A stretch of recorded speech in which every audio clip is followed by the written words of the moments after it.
two things that Texans hate: mosquitoes and hogs. And for one father and son, they're going to have more than they could bargain for.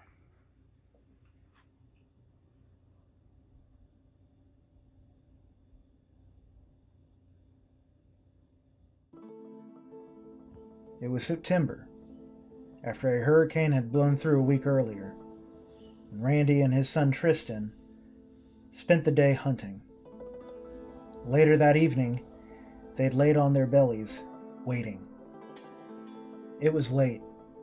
The moon was full, and they knew that at any moment, the feral hogs would return to tear up their property. Remember, son, when you see them hogs to breathe, aim behind the ear and pull that trigger. Dad, I know, complained Tristan. Randy smiled, laid his rifle to the side, and knocked the brim of his son's cap down over his face.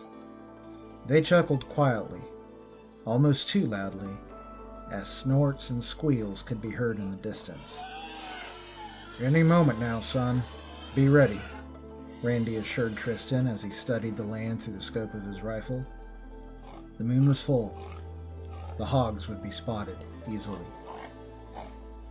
Finally, a giant black boar grunted his way through tall grass in the distance, followed by a litter of wild piglets. Good Lord, Randy whispered. Several more large, feral hogs shrieked their way through, tearing up the pasture with countless litters behind them. Take aim, Tristan. When I fire, you go ahead and open up on them. As Randy aimed down the sight, his finger beginning to squeeze the trigger, a blood-curdling scream came from the giant boar. Through the sight, Randy saw something large biting down on the wild hog. The rest scattered wildly into the dark. Dad! Tristan screamed as something large began to rise out of the tall grass, the giant boar hanging dead and limp in its mouth. Tristan fired his rifle almost at the same time that his father reached over to try and stop him. Tristan missed.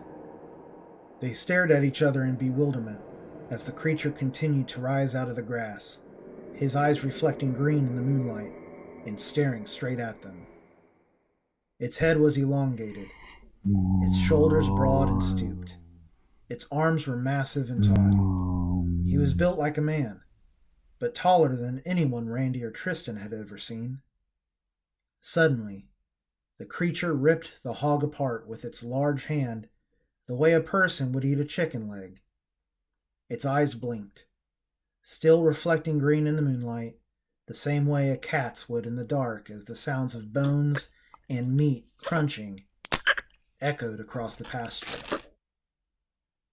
Randy and Tristan sat in fear with rifles raised, no doubt in their mind that the creature, whatever it was fixed on them. But it stood there, silhouetted by the moonlight, and enjoying a midnight snack in such a similar way as Randy often found himself doing, standing, chewing, and gazing into nothing.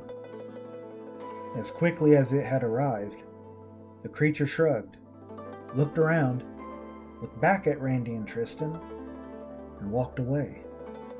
It had the gait and stride of something determined, its arms swinging at its sides. Dad! Shh! The creature turned once more, its green eyes blinking in the moonlight, studying the father and son in the dark. They weren't a threat, and Randy realized, at least at that moment, neither was it. What was that, Dad? Tristan asked shakingly as the creature disappeared through the large oak trees. Son, as much as he hated that hog, he must have been a Texan. Sightings of Sasquatch, also known as Bigfoot, are still reported to this day all across North America. An October 31st, 2002 article in the Houston Chronicle recalled one such sighting in the Lake Jackson area. It is fair to say, There are a great deal of things that go bump in the night when the stars are bright, deep in the heart of Texas.